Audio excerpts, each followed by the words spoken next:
Press याद है जो कोयलों से चलती थी? ये है वो स्लेट जिससे हमने लिखना सीखा। एग्जाम के टाइम में हम सबके पास एक जैसी तख्तियां हुआ करती थी। उस जमाने का 4 कलर वाला पेन, इस लेटर बॉक्स के साथ तो सबकी यादें जुड़ी है। सबके घर में एक ऐसा म्यूजिक प्लेयर तो होता ही था। जब लाइट नहीं होती थी तो हमारा सारा यही होता था। एक टीवी वाली एंटीना याद है?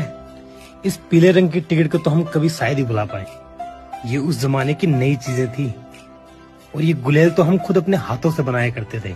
जिसके पास ये खजाना होता वो उस टाइम का म्यूजिक लवर होता। याद है उस टाइम ये 1 रुपए में 4 आती थी।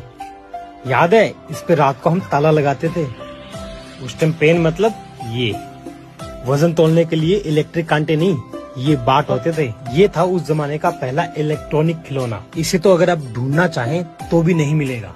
एक कोलगेट वाला पाउडर याद है जिससे दांत साफ करते थे?